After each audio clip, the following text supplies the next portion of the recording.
అదే మీరున్న ఆ టెన్షన్ కి అది ఎక్కలేదు. కానీ సార్ అది అప్పట్లో హిట్ అని కాదు, మళ్ళీ దాన్ని రామ్ చరణ్ కూడా దాన్ని రీమేక్ చేశారు. నాయక్ సినిమాలో మళ్ళీ సేమ్ సాంగ్ చేసి రీమేక్ చేస్తున్నారు. అప్పుడు హిట్ అయింది, ఇప్పుడు హిట్ అయింది. కానీ ఫ్రాంక్ గా మాట్లాడితే ఇప్పటికన్నా కూడా పాత వర్షనే ఇప్పుడు ఎక్కువ వింటా ఉంటాం సార్. ఎక్కువ ఆ వాయిస్ లో మ్యాజిక్ కానీ ఆ పదాలు.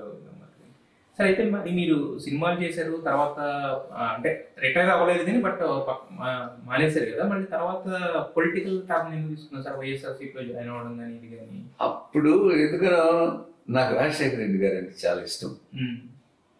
ఆయన చేసిన అంటే పథకాలు కానివ్వండి, జనాలు ఉన్న మంచి పేరు, దానివల్ల నేను కొంచెం అట్రాక్ట్ అయ్యాను.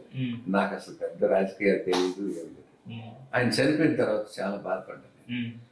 అప్పుడు జగన్ గారు పార్టీ పెట్టినప్పుడు చిన్న సపోర్ట్, నేనేం పెద్ద సపోర్ట్ అని నేను అనుకోను, చిన్న సపోర్ట్ ఇస్తే ఎట్లా ఉంటుందని అనిపించి వెళ్ళి చాలా సంతోషపడ్డాడు పాపం.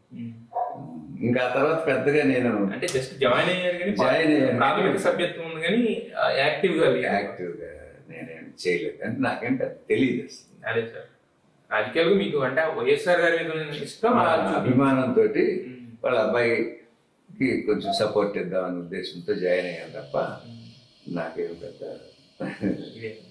సార్ అయితే ఇంతమంది హీరోలకి సూపర్ హిట్లు ఇచ్చారు, బ్లాక్ బస్టర్లు ఇచ్చారు, ఇప్పుడే గుర్తించుకునే సినిమాలు ఇచ్చారు. బట్ వైభవం కూడా మీరు లాంచ్ చేశారు కదా, బట్ ఆ సినిమా ప్రొడ్యూసర్ కూడా మీరే. బట్ ఎందుకంటే సార్ కొంచెం అంటే అక్కడ సబ్జెక్ట్ అంటే డైరెక్టర్ అనేవాడు జనరల్ గా డైరెక్షన్ చేస్తూ ప్రొడక్షన్ చేయడం అంటే చాలా కష్టం. అందులోనూ నా వాడికి నాకు అసలు అనుభవం లేదు ప్రొడ్యూసర్గా. సో ఒక్కసారి నేను ఆ ప్రొడక్షన్ చేసేసరికి మైండ్ అంతా ఈ ప్రొడక్షన్ దీని మీద ఎక్కువ. సపోర్ట్ కూడా ఎవరు లేరు. మా పెద్ద అబ్బాయి అన్నాడు కానీ సునీల్, తనకే తెలియదు. అప్పుడే చదువుకుని ఆస్ట్రేలియా నుంచి చదువుకుని వచ్చాడు. సో కొంచెం నాకు తర్వాత పబ్లిసిటీ సినిమా నిలబెట్టాల్సి మంచి టాక్ వచ్చింది ఫస్ట్ సినిమా. దాన్ని నిలబెట్టే శక్తి ఎట్లా నిలబెట్టాలో కూడా తెలియలేదు. పబ్లిసిటీ ఎట్లా చేయాలి అంటే అనేది కూడా తెలియలేదు. సో ఆ తర్వాత అతను ఏదో కథ చెప్పాడు, సెకండ్ హాఫ్ సరిగ్గా లేదు, ఏదో చేసేసి అయిపోయింది. ఆ తర్వాత మేమందరం కూర్చుని సినిమాలు చేయకూడదని నిర్ణయించుకున్నాం. నిర్మాణం చేసుకున్నారు. అయితే మీ పెద్ద అబ్బాయి ఆస్ట్రేలియాలో MBA చదివి వచ్చారు కదా సార్, మళ్ళీ ఆయన అంటే ఆ సినిమాల మీద ఇంట్రెస్ట్ ఉంటే మీరే లాంచ్ చేసేవారేమో, కానీ సినిమాల మీద ఇంట్రెస్ట్ లేదు. కానీ ఇప్పుడు మరి జైలర్ 750 కోట్లు వసూలు చేసిన సినిమాలో యాక్ట్ చేశారు. ఎలా అంటే తను యాక్చువల్ గా ఈ సినిమా కాదు, అంతకుముందు చాలా సినిమాలు చేశారు. అదే చేశాడు. మామూలుగా ఏంటంటే ఈ సినిమా వాళ్ళ ఫంక్షన్స్ కి వాటికి చిన్నప్పటి నుంచి చెన్నైలో పుట్టి పెరిగినాడు కదా వీళ్ళు. సో ఎక్కువ తమిళ డైరెక్టర్లు వాళ్ళు బాగా పరిచయాలు ఉంటాయి. సో ఎవరైనా పార్టీకి పిలిస్తే వెళ్ళినట్టున్నాడు. అక్కడ ఒక డైరెక్టర్ చూసి నా సినిమాలో క్యారెక్టర్ చేస్తావా అంటే నేను చేయను అన్నాడు. నాకు అసలు యాక్టింగ్ రాదని నేను చేయను, ఇంట్రెస్ట్ కూడా లేదంటే లేదు నువ్వు చేయాల్సిందే పరిస్థితుల్లో వీయడానికి అలబడితే సరే అని చేసాడు. ఆ సినిమా పెద్ద గొప్పగా అనలేదు కానీ వీడికి మంచి పేరు వచ్చింది.